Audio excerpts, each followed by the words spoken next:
Bugun sizlar bilan biz qiziqarli mavzu teratogenlar haqida gaplashamiz. Dastlab teratogenlarga ta'rif berib o'tsak, demak teratogenlar bu embrionlar rivojlanishiga abnormal ta'sir ko'rsatadigan, ya'ni uni rivojlanishini buzadigan va uni rivojlanishini buzib tug'ma nuqson keltirib chiqaradigan omillar hisoblanadi. Ya'ni omillar deganda biz moddalarni ham tushunamiz, kasalliklarni ham tushunamiz, atrof muhit ta'sirlarini ham tushunamiz, mutatsiyalarni ham tushunamiz. Demak, keng, anchagina keng. Teratogenlar embrionni tug'ma nuqsonlarga sabab bo'lishi mumkin yoki bo'lmasam embrionda o'limiga sabab bo'lishi ham mumkin. Asosiy ta'sirlari demak homilaning tushish, ya'ni homilaning o'limi, homilaning o'sishdan ortda qolishi tufayli kam vazn bilan tug'ilish va tug'ma nuqsonlar hisoblanadi. Xo'p, endi qanday ta'sir ko'rsatadi teratogenlar desa, umumiy dastlab gaplashsak, har bitta teratogenga kelganda ularda embrionlik mexanizmini chuqurroq to'xtalamiz. Hozir umumiy ta'sir mexanizmi ko'pincha qanday bo'ladi? Ko'proq hujayra o'lma va apoptozni buzilishi hisobiga yo'q bo'lib ketish kerak bo'lgan hujayralar qolib ketadi yoki bor bo'lishi kerak bo'lgan hujayralar o'lib ketadi. Nazoratda, ya'ni hujayrani o'limini, nazoratini buzilishi hisobiga shu teratogen ta'sir ko'rsatadi va apoptoz buziladi. Yoki bo'lmasa metabolizm buzilishi hisobiga nuqson kelib chiqishi mumkin. Undan tashqari hujayraning o'sish va ko'payish vaqtidagi buzilishlar ham qaysidir organ yoki to'qimani ortiqcha o'sishiga yoki umuman rivojlanmay qolishiga sabab bo'lishi mumkin. Xo'p, mana apoptoz misolida ko'radigan bo'lsak, naysimon organlarda juda ko'p edi, ayniqsa hazm traktida dastlab nay hosil bo'lgandan keyin uni ichi orada to'lib oladi. Ya'ni ichidagi hujayralar ko'payib, shu nayni ichini to'liq to'ldirib oladi. Ya'ni nay bo'sh bo'lmaydi. Keyinchalik rekanalizatsiya degan jarayon ketadi. Rekanalizatsiya degan jarayon ketadi. Xo'p, rekanalizatsiya.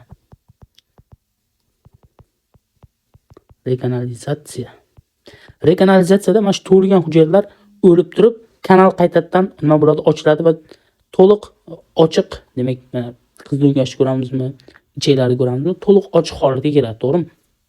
Shunaqa holatda mana bu hujayralar o'lmay qoladigan bo'lsa, mana bu nay devorini nima qilib toraytirib qo'yishi mumkin. Buni aytamiz stenoz deb, yoki bo'lmasa nay umuman bir-biridan ajrab qolishi mumkin. Mana tepa qismi bilan pastki qismi bir-biriga tutashmay qoladi. Demak, bu holatda aytamiz atreziya deb. Bu bitta tipik misol. Xo'p, endi teratogenlar haqida gapirishdan oldin, spetsifik gapirishdan oldin biz bilishimiz kerak, homiladorlikda 3 ta trisemestrga bo'linamiz, ya'ni 3 ta katta davrga bo'lib olamiz. Demak, birinchi trisemestr birinchi haftadan boshlab 12 haftagacha bo'ladi. Bunda teratogenlar juda ham xavfli ta'sir ko'rsatadi, ya'ni katta o'zgarishlarga sabab bo'ladi. Chunki bu davr embrion davri, ya'ni embrional davrda dastlabki organogenez kechadi. Shuni hisobiga katta nima desa bo'ladi, defektlarga sabab bo'ladi. Yoki bo'lmasa homilaning nobud bo'lishiga sabab bo'ladi. Ikkinchi trisemestr demak 13 haftadan 26 haftagacha davom etadi. Bundagi ta'sirlar funksional buzilishlar bo'lishi mumkin, ya'ni nisbatan yengilroq bo'ladi, lekin ba'zi anomaliyalar bo'ladi. Bola vazndan qolishi mumkin tug'ilgan paytda. 3-semestr demak 27 haftadan boshlab to tug'ilgungacha, endi biz aytamiz 40 haftagacha deb, endi o'rtacha. Bunda teratogenlar ta'sir qiladigan bo'lsa, demak bola o'sishdan orqada qoladi, vazn tashlaydi. Ya'ni vazn tashlaydi deganda kam vazn bilan tug'iladi, nevrologik muammolar bilan tug'ilishi mumkin va aqliy rivojlanishdan orqada qolishi mumkin bo'ladi. Xo'p, teratogenlarni mana vaqt ta'sirida ko'rib chiqadigan bo'lsak, birinchi, ikkinchi haftalarda agar teratogenlar ta'sir qiladigan bo'lsa, bor yoki yo'q qonun hisobiga kechadi jarayonlar. Bu nima degani? Teratogen ta'sir qilib yo homilani to'liq o'ldiradi birinchi yoki ikkinchi haftada, yo to'liq o'ldiradi yoki bo'lmasa umuman ta'sir qilmaydi. Ya'ni defektlar kelib chiqmaydi. Birinchi yoki ikkinchi haftada teratogen ta'sir qilib turib, homila yashab ketsa, yashab ketadi, defekt kelib chiqmaydi. Agar teratogen kuchli ta'sir qiladigan bo'lsa, homila birato'la o'ladi. Bu bor yoki yo'q degan jarayon tushunarli. Xo'p, mana aytilyapti, mana abort yoki umuman ta'sir etmaslik deb yozib qo'yilyapti. Xo'p, ikkinchi haftadan boshlab 8-haftagacha agar teratogenlar ta'sir ko'rsatadigan bo'lsa, embrionga bu organogenezni buzilishi, ya'ni katta defektlarga sabab bo'ladigan o'zgarishlar kechadi va struktural buzilishlar, ya'ni o'sha qo'l, oyoq, organlar deformatsiyalari kuzatiladi. 8-haftadan keyin bo'ladigan bo'lsa, ko'pincha vazndan orqada qolish, markaziy nerv sistemasini, demak, buzilishlari va kuzatiladi. Funksional buzilishlar bo'ladi ko'pi va tug'ma defektlar, qanaqadir struktural tug'ma defektlar nisbatan kamroq. Ko'proq mana bu organogenez ikkinchi 8-haftalarda kechgani uchun struktural, asosiy katta struktural buzilishlar 2-8 hafta o'rtasida bo'ladi. Xo'p, mana biz jadvalda ko'rib turibmiz. Demak, 1-2 haftada bo'linish va organogeniz bo'linish va implantatsiya jarayoni ketyapti. Bor yoki yo'q qon. Keyin 2-haftadan 8-haftagacha embrional davr ketyapti. Bu yerda katta struktural o'zgarishlar kuzatilyapti. Undan keyin mana fetal davrda bo'ladigan bo'lsa, bu yerda fetal davrida oyda ketgan mana. Xo'p, bunda anchagina nisbatan kichikroq funksional buzilishlar yoki struktural bo'lsa ham kichikroq funksional buzilishlar kuzatiladi. Teratogenlarda misollar mana bizda jadvalda berilyapti. Nimalar teratogen bo'la oladi? Demak, birinchisi bu dorilar. Ya'ni ona qabul qiladigan dorilar homilaga teratogen ta'sir ko'rsatishi mumkin. Alkogol, kokain, chekish, radiatsiya tashqi muhitdan, kimyoterapiya, bu ham dorilar deb olsak bo'laveradi. Xo'p, onadagi kasalliklar, misol uchun onada qandli diabet bo'lishi mumkin yoki fenilketonuriya bo'lishi mumkin. Bular ikkalasi ham defektlarga sabab bo'la oladi. Yoki infeksion holatlar, torch infeksiyasi degan infeksiyamiz bor. Kim bilmaydigan bo'lsa, uzaytmasini yozib ketaman. Demak, torch T toxoplasmosis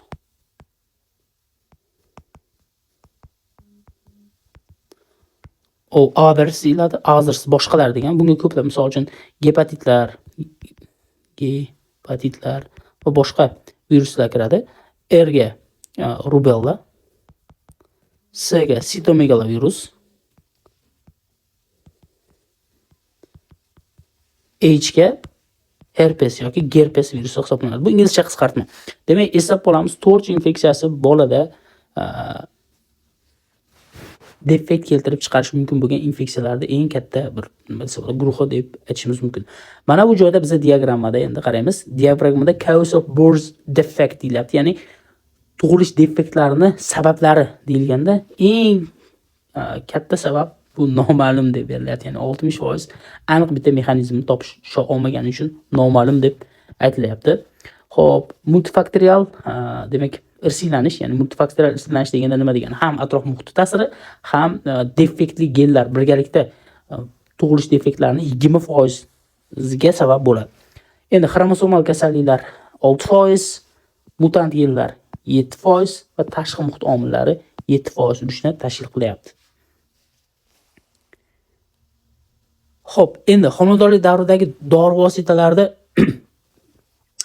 FDA toifasi bo'yicha tasnifi, ya'ni bu FDA AQShda ro'yxatdan o'tgan katta tashkilot dorilarni ro'yxatga oladi, ularni sinflaydi.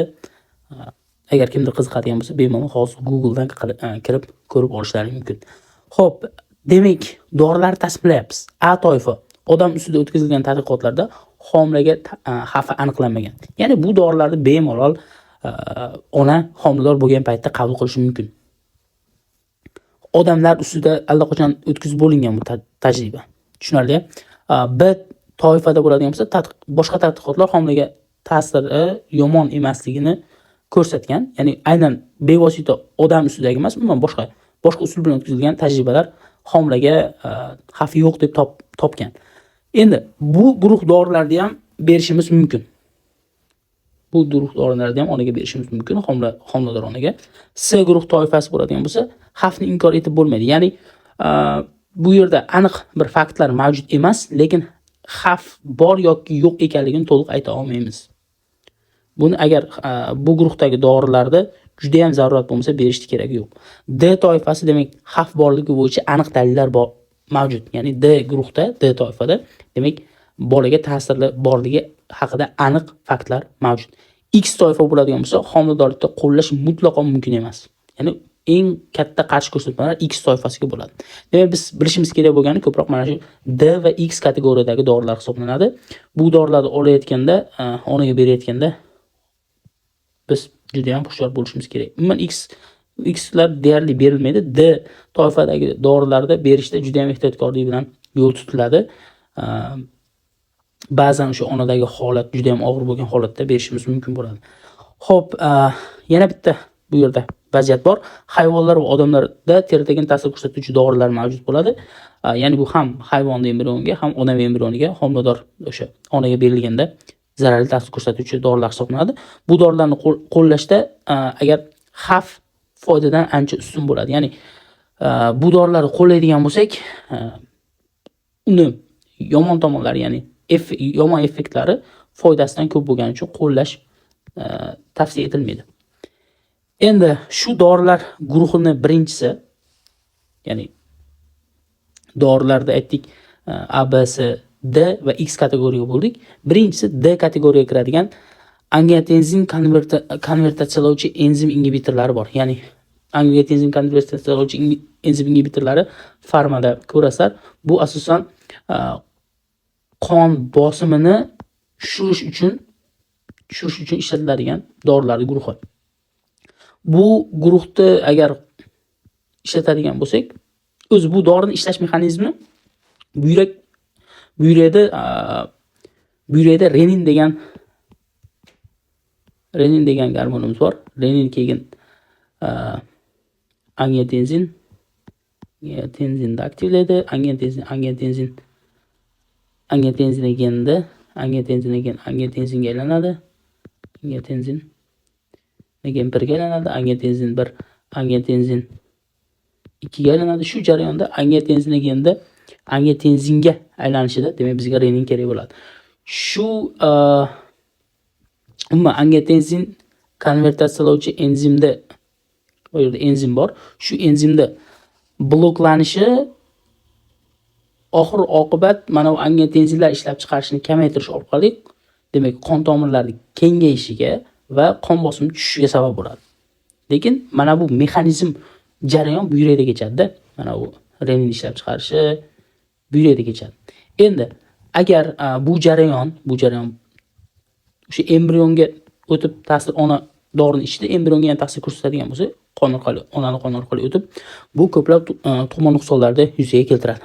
Demak, birinchisi bu homilada buyrak yetishmovchiligi. Homilada buyrak yetishmagandan keyin nima bo'ladi?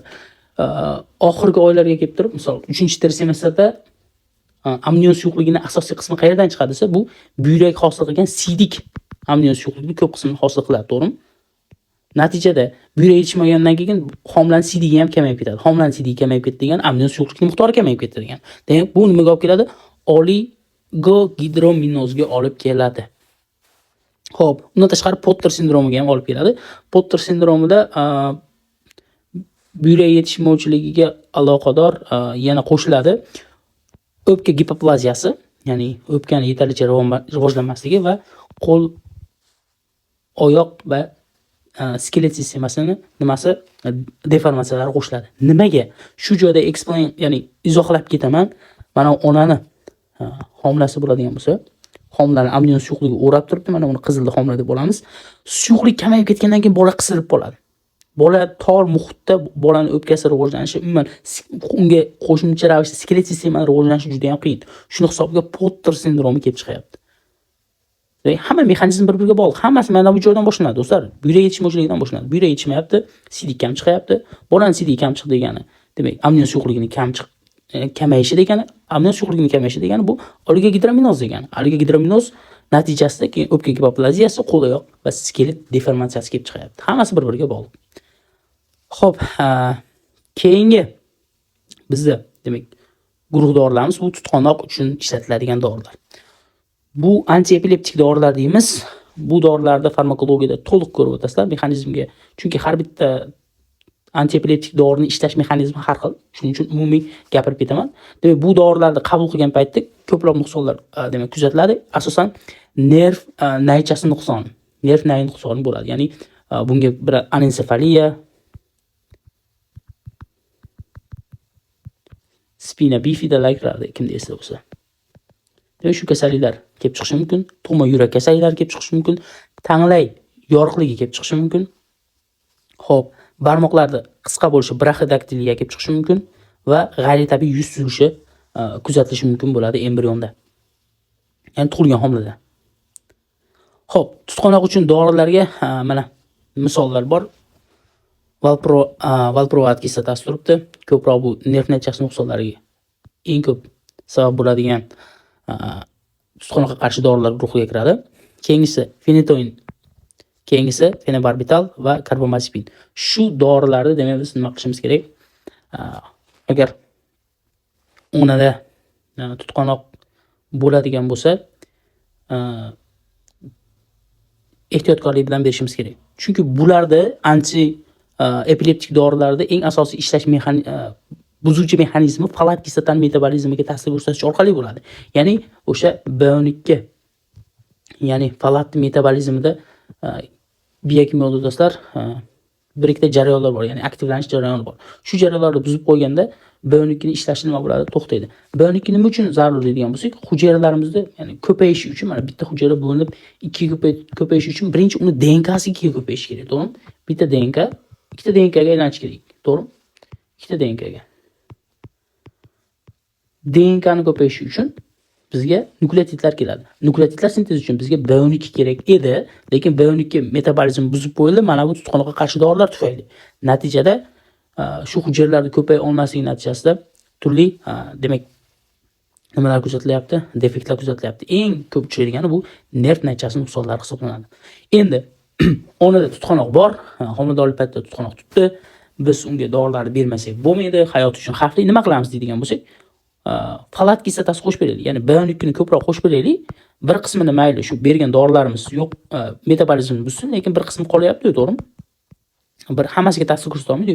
Shu qolgan tashqaridan bergan B12 hisobimizga, demak, mana bu hujayralarning bo'linish funksiyasi saqlanib turadi.